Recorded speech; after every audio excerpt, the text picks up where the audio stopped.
देश के सर्वोच्च न्यायालय के पद पर बैठे, जी हां, सुप्रीम कोर्ट पद पर बैठे B R. Gavai, chief justice of India के ऊपर जूता फेंकने का मामला अभी तक ठंडा भी नहीं पड़ा था कि एक और दलित अधिकारी, जी हां, मैं आपको दोबारा बता रहा हूं, एसटी एससी दलित अधिकारी जो दलित समाज से निकलकर अपनी मेहनत के बल पर आईपीएस बनता है और हरियाणा के सर्वोच्च, जी हां, हरियाणा के पुलिस के जो सर्वोच्च पद है डीजीपी और एडीजीपी पद पर कुमार पूरन,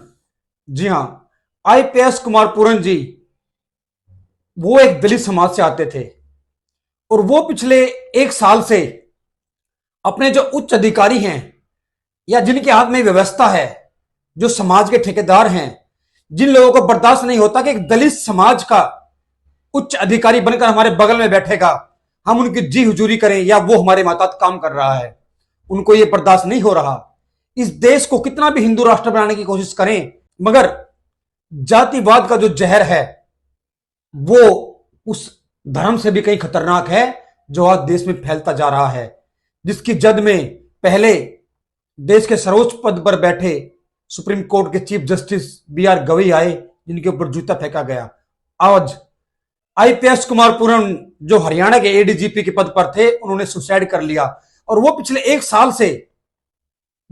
साल से अपने सिस्टम में बैठे भ्रष्ट अधिकारियों के खिलाफ, जाति वर्ण व्यवस्था के खिलाफ, डेमोक्रेसी के खिलाफ, उन अधिकारियों के खिलाफ लगभग 10 से ज्यादा वो भी आईपीएस आईएएस अधिकारी हैं जिनके खिलाफ वो लगातार शिकायत करते आ रहे थे कि ये लोग उनको जीने नहीं दे रहे हैं, जाति के नाम पर उनका शोषण हो रहा है। आप सोचिए कि एडीजीपी के पद पर एक आईपीएस बैठा है, उसको जाति के नाम पर नहीं बख्शा जा रहा, तो जो एक आम आदमी जो किसी विभाग में क्लर्क है, कहीं मुंशी लगा हुआ है, कहीं कोई जेई है, कहीं एई है, उसको कैसे बख्शा जाएगा? जब एक एडीजी पद पर बैठा हुआ अधिकारी इस तरह मजबूर हो जाता है कि उसको सुसाइड करना पड़ता है, तो सोचिए किस तरह से इस देश में जातिवाद का जहर घोला जा रहा है और बड़े से बड़े अधिकारी का शोषण हो रहा है। हर आदमी कहता है कि बच्चों को पढ़ाओ लिखाओ, ये उच्च पद पर जाएगा, वो हर पद पर चला जाएगा, लेकिन जातिवाद का जो जहर कुछ वर्ण व्यवस्था फैलाने वालों ने, समाज के कुछ ठेकेदारों ने जो इस देश में फैला रखा है, उसकी जद से कोई भी बाहर नहीं है। अगर ये सिस्टम